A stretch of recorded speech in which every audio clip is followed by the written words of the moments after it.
Okay, guys. I'm here to review episode 11 of Power Rangers Super Ninja Steel, entitled Love Stings. So we start off on the Galactic Warrior ship with Madame Odious and Venema. And Venema wants her medallion back. And Madame Odious gives it to her, but she also wants a defeat of the Power Rangers first.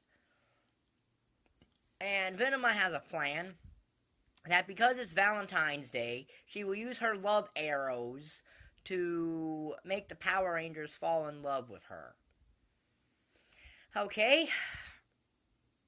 Now, couldn't this episode have just aired on Valentine's Day? I mean, I know that the Galactic Ninja story arc started a couple weeks after that, but couldn't it have just been there and you rearranged the Galactic Ninja story arc? Because this would have been much better suited for that episode. Anyway, so then, back at the school, there's a dance going on, a Valentine's Day dance. Levi asks Brody if he has a date, which Brody says he does, and we're never going to see where that goes or who that is. And then we also see, and of course Calvin is going with Haley, because, yeah.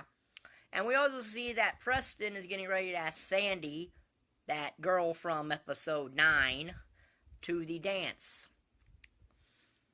And Haley sees him practicing, but she doesn't really do anything yet. So we cut to Victor and Monty. And Victor is asking Sandy to the dance, but Sandy says she'd rather go alone. Preston, overhearing this because, well, because we have gone into romantic comedy misunderstanding territory, that generally happens in the third act, but hey, why not? Thinks that we'd rather that when she hears this, Preston thinks that she means that she'd rather go alone completely and decides not to ask Sandy to the dance. Victor then decides to go bribe another girl to go to the dance with him. So then, Venema attacks and she hits Brody with her love arrow.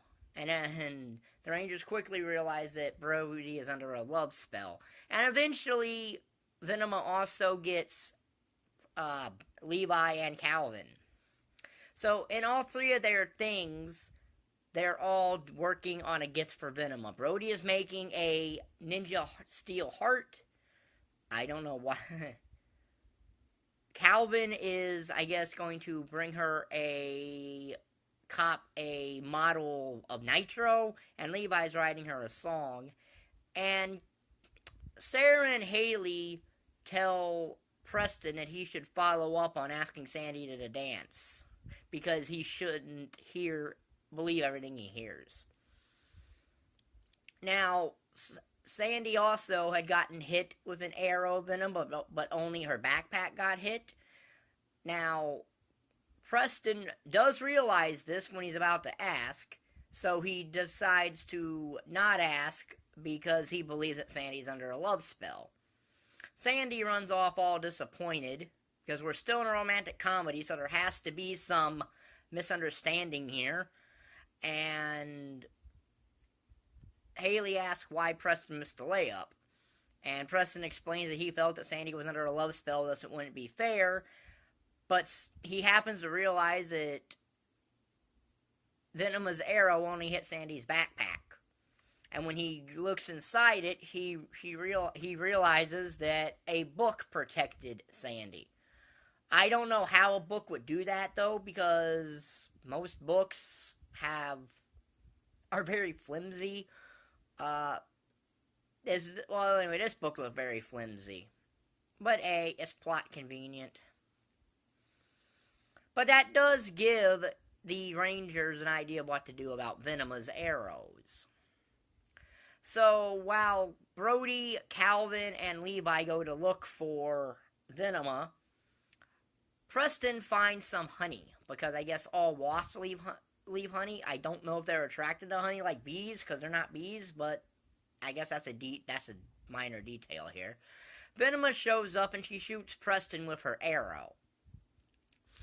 And she calls forth Preston, who goes over there, acting like he's in love with Venema, but he takes her last love arrow and destroys it, thus breaking the spell.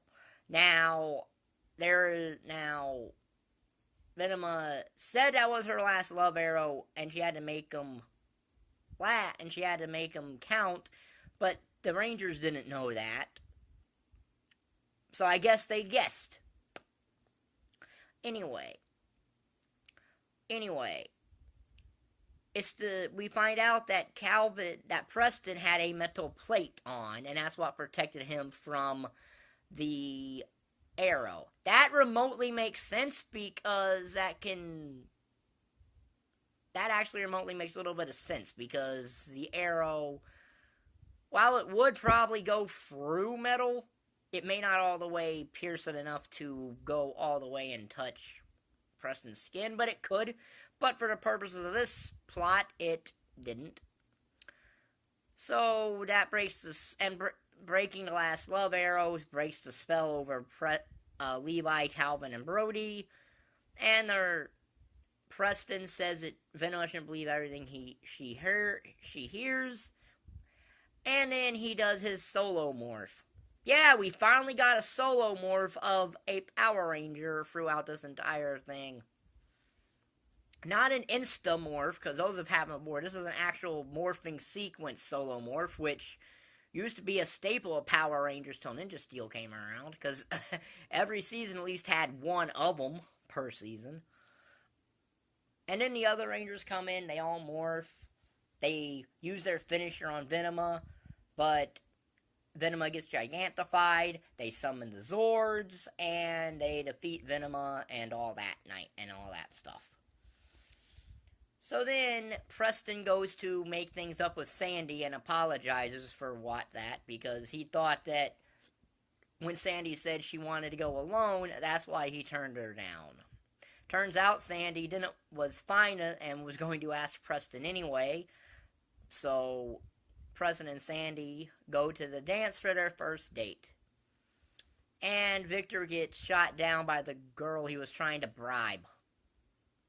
So yeah, this episode followed the two that were really setting up the 25th anniversary. And it was a fairly decent enough episode.